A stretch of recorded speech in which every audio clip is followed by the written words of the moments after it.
In episode 317, we talk about the boom and busts of cryptocurrencies.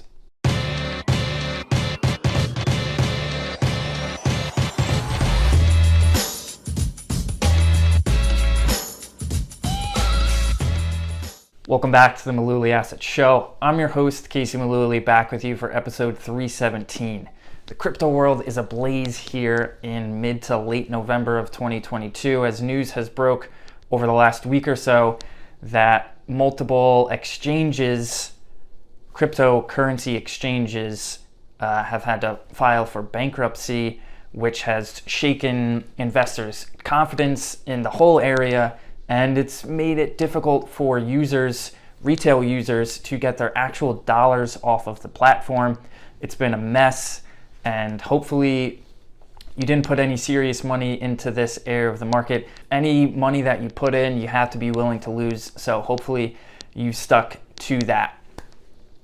Tracy Alloway, who writes and hosts a podcast over at Bloomberg, shared a study done by the BIS, which is the Bank of International Settlement. They do research for all of the central banks around the world, and the study that Tracy linked to was looking at cryptocurrency app usage and the price of Bitcoin, see if there was any correlation there at all. And lo and behold, there is. So the study found that over 75% of retail crypto investors downloaded these crypto trading apps when the price of Bitcoin was over 20,000. That's kind of been a line in the sand for a lot of crypto and Bitcoin traders. When it's over 20, that's when things are good, and when it's under, that's when things are bad. It's under 20 right now.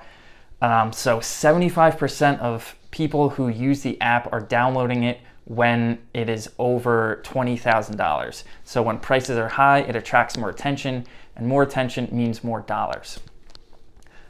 Also, the study found that assuming an initial investment of $100 per user, 81% of these 81% of retail crypto investors have lost money on their initial investment. 81% of retail crypto traders have lost money on their initial investment. Wow. This has left pretty much all of the gains for a very small amount of these crypto investors. So it's this idea that price drives sentiment, and this isn't a new one for markets, but it's a new area of the market. But the same rules apply, that it's really hard to buy low and sell high because it goes against human nature. When prices go higher, more people want in. That's just the way that humans naturally behave, but it's a really bad way to make money. When crypto prices are going down, the bullish case gets even harder to make because the underlying technology is still so new and still unregulated, and there isn't a whole lot of real world usage for it. So when prices go down, it kind of goes the other way, or kind of implodes on itself there.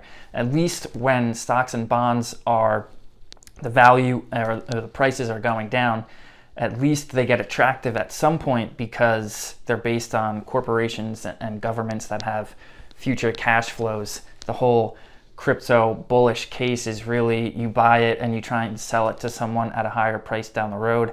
And as we've talked about before, that is not a good way to make money. So don't fall victim to the boom and busts of the crypto market or the market in general.